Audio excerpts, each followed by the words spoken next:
it's me Rinus. Welcome back to my channel.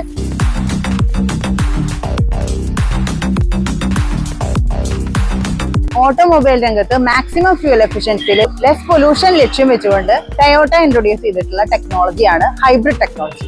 ഈ ടെക്നോളജിയിൽ ഇന്ത്യയിൽ അവൈലബിൾ ആയിട്ടുള്ള കാറുകളിൽ ഒന്നാണ് അർബൻ ക്രൂയിസർ ഹൈറൈഡർ.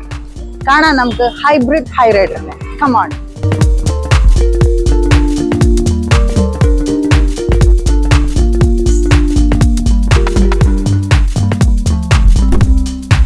ഇതാണ് നമ്മുടെ ഹൈറൈഡർ. 3 വേരിയന്റ്സ് ആണ് വരുന്നത്. SGV. അതിലെ S വേരിയന്റ് ആണ് നമുക്ക് ഇന്ന് കിട്ടിയിട്ടുള്ളത്. നല്ല സ്പീഡി ബ്ലൂ എന്നാണ് ഇതിന് പറയാ. നല്ല ബ്ലൂ കളറില് അടിപൊളി തിളങ്ങി എടുക്കുന്നുണ്ട്. ഫീച്ചേഴ്സ് ആയിട്ട് നമുക്ക് നോക്കാം. പ്രൊജക്റ്റഡ് ഹെഡ് ലാംപ്സ് ആണ് കൊടുത്തിട്ടുള്ളത്. ഫുൾ ഓപ്ഷനിൽ നമുക്ക് LED ഹെഡ് ലാംപ്സ് ആണ് കൊടുക്കുന്നത്. ഇതില് ഹാലോജൻ ആണ്. S വേരിയന്റില് ഹാലോജൻ ആണ്. ഫ്രണ്ടിൽ നിന്ന് നോക്കുമ്പോൾ നമുക്ക് ടൊയോട്ടയുടെ ലോഗോട് കൂടിയിട്ട് നല്ല ഭംഗിയായിട്ട് തന്നെ ഡിസൈൻ ചെയ്തിട്ടുണ്ട്. ഫ്രണ്ടിലെ ഗ്രില്ലൊക്കെ നോക്കൂ, അടിപൊളിയായിട്ട് ഡിസൈൻ ചെയ്തിട്ടുണ്ട്. സൈഡിലേക്ക് വരുമ്പോൾ നമുക്ക് ടയർ നോക്കുമ്പോൾ 17 ഇഞ്ച് ടയേഴ്സ് ആണ് കൊടുത്തിട്ടുള്ളത്. ഫുൾ ഓപ്ഷനിൽ അലോയ് വീൽസ് ആണ്. ഇതിൽ നമുക്ക് അലോയ് വീൽസ് മാറ്റണമെന്നുണ്ടെങ്കിൽ നമുക്ക് ആക്സസറീസിൽ അത് മാറ്റാവുന്നതാണ്. ആക്സസറീസിൽ മാറ്റുമ്പോൾ നമുക്ക് ടയർ മാറ്റേണ്ട ആവശ്യമില്ല. ടയറിലും നമുക്ക് ഇൻഡിക്കേഷൻ കൊടുത്തിട്ടുണ്ട്. ബോഡി കളേർഡ് ഡോർ ഹാൻഡിൽസ് ആണ് കൊടുത്തിട്ടുള്ളത്. സ്മാർട്ട് കീലെസ് എൻട്രി ആണ്. നമുക്ക് കീയില്ലെങ്കിലും നമുക്ക് ഡോർ തുറക്കാവുന്നതാണ്.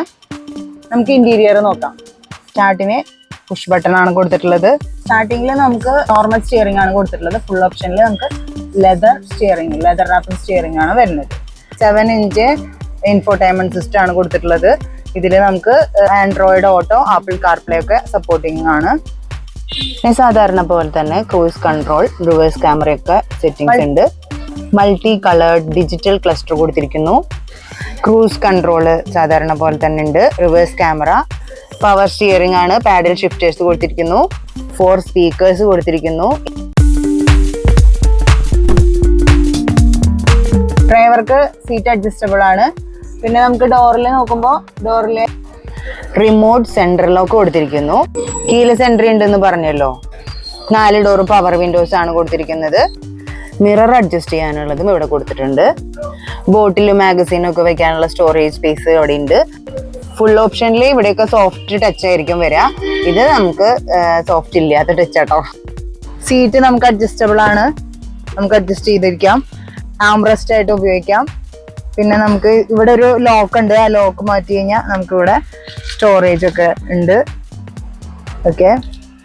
പിന്നെ ഇത് ഇവിടെ ഒരു സ്റ്റോറേജ് ഉണ്ട്. പിന്നെ ഇവിടെ ഒരു ഗ്ലോ ബോക്സ് ഉണ്ട്. ഇവിടെ മിറർ, മേക്കപ്പ് ഒക്കെ ചെയ്യാനായിട്ടുള്ള മിറർ ഉണ്ട്.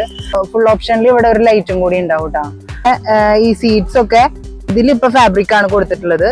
പിന്നെ ഫുൾ ഓപ്ഷനിൽ വരുമ്പോൾ ലെതർ സീറ്റിങ്ങും വെന്റിലേഷനും ഒക്കെ ഉണ്ട്. ഫുൾ ഓപ്ഷൻ ഇവിടെ ഉണ്ട്. പക്ഷെ നമുക്ക് ഇവിടെ കിടക്കുന്നത് ഇപ്പോ ഒരു S വേരിയന്റ് ആണ്. അപ്പൊ ഞാൻ പറഞ്ഞു സാധാരണക്കാർക്ക് പറ്റിയതായിക്കോട്ടെ എന്ന് പറഞ്ഞിട്ടാണ് ഈ വണ്ടി ചെയ്യാൻ പോകുന്നത്. ഫുൾ ഓപ്ഷനിൽ ഇത് നമുക്ക് സോഫ്റ്റ് ടച്ച് മെറ്റീരിയൽ ആയിരിക്കും. നമുക്ക് 60-40 സ്പ്ലിറ്റഡ് സീറ്റ്സ് ആണ് കൊടുത്തിട്ടുള്ളത് ബാക്കില്. ഇതിൽ നമുക്ക് ഫോൾഡ് ചെയ്യാൻ പറ്റും. നമുക്ക് ഇവിടെയാണ് നമുക്ക് ഈ ഹൈബ്രിഡ് ബാറ്ററി ഇവിടെ കൊടുത്തിട്ടുള്ളത് കേട്ടോ. ഇതിന്റെ ഉള്ളിലാണ് കൊടുത്തിട്ടുള്ളത്. റൂഫ് റെയിൽസ് നമുക്ക് ഇതിൽ കൊടുത്തിട്ടില്ല. ഇത് S വേരിയന്റ് ആണ്. പിന്നെ ഇതിൽ ഷാർപ്പ് ഫിനാൻഡിന് കൊടുത്തിട്ടുണ്ട്. സ്പോയിലർ കൊടുത്തിട്ടുണ്ട്. പിന്നെ ഡിഫോഗർ ലൈൻസ്, പിന്നെ വൈപ്പറും വാഷും ഇല്ല. പിന്നെ ഇവിടെ ഒരു ടൊയോട്ടയുടെ ലോഗോ കൊടുത്തിട്ടുണ്ട്. LED ടൈൽ ലാമ്പ് കൊടുത്തിട്ടുണ്ട്.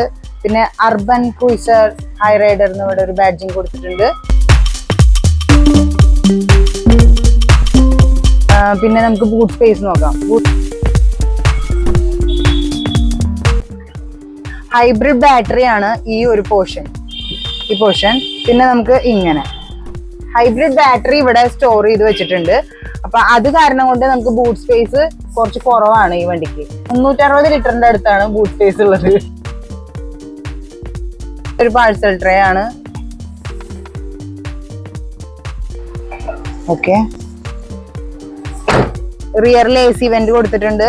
ചാർജിങ് പോർട്ട് കൊടുത്തിട്ടുണ്ട്. പിന്നെ റിക്ലൈനിങ് സീറ്റ്സ് ആണ്. ഇപ്പുറത്തേക്ക് വേടാ. റിക്ലൈനിങ് സീറ്റ് ആണ്. അപ്പൊ നമുക്ക് ഇങ്ങനെ ഇതാണ് സാധാ പൊസിഷൻ. ഇതാണ് നോർമൽ പൊസിഷൻ. ഇതാണ് നമുക്ക് ഇത് നോർമൽ പൊസിഷൻ, അത് കഴിഞ്ഞ് ഇങ്ങനെ ഒന്ന് റിക്ലൈൻ ചെയ്യാൻ പറ്റും. ബാക്കിലെ ഡോർ സാധാ പോലെ തന്നെ നമുക്ക് പവർ വിൻഡോസ് കൊടുത്തിട്ടുണ്ട്. ഇതൊക്കെ ഫുൾ ഓപ്ഷനിൽ ഇതൊക്കെ സോഫ്റ്റ് ടച്ച് ആയിരിക്കും. ഇനി നമുക്ക് പറയാനുള്ളത് ഹൈബ്രിഡ് എഞ്ചിനെ കുറിച്ചിട്ടാണ്. അതായത് ഹൈബ്രിഡ് കാറിനെ പറ്റിയിട്ട് സിമ്പിൾ ആയിട്ട് പറയാൻ വെച്ചാല്, ഹൈബ്രിഡ് കാറിന് ഒരു ഇലക്ട്രിക് കാറിന്റെയും ഒരു പെട്രോൾ കാറിന്റെയും ക്യാരക്ടേഴ്സ് ഉണ്ടാവും വണ്ടിക്ക്. വണ്ടി സ്റ്റാർട്ട് ആവുന്ന സമയത്ത് ഹൈബ്രിഡ് ബാറ്ററിയുടെ ചാർജിനെ ഡിപ്പെൻഡ് ചെയ്തിട്ട് ബാറ്ററിയും മോട്ടറും ഉപയോഗിച്ചിട്ട് നമ്മൾ ഇലക്ട്രിക് കാർ എങ്ങനെയാണോ സ്റ്റാർട്ട് ആവുക അതുപോലെയാണ് സ്റ്റാർട്ട് ആവുക. വണ്ടി സ്റ്റാർട്ട് ചെയ്തതിന് ശേഷം 2 കിലോമീറ്റർ റേഞ്ച് വരെ 40 കിലോമീറ്റർ പെർ അവറിന് താഴെ ഇലക്ട്രിക് മോഡിലാണ് വണ്ടി ഓടുക.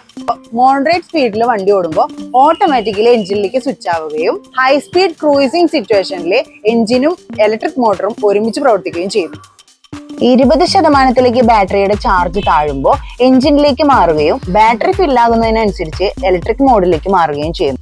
ഈ self charging process, brake regeneration, engine braking തുടങ്ങിയ സിറ്റുവേഷൻ ആണ് നടക്കുന്നത്. ചുരുക്കി പറഞ്ഞു കഴിഞ്ഞാൽ ഇങ്ങനെയൊക്കെയാണ് ഹൈബ്രിഡ് ഹൈ റൈഡറിന് മൈലേജ് കൂടുന്നത്.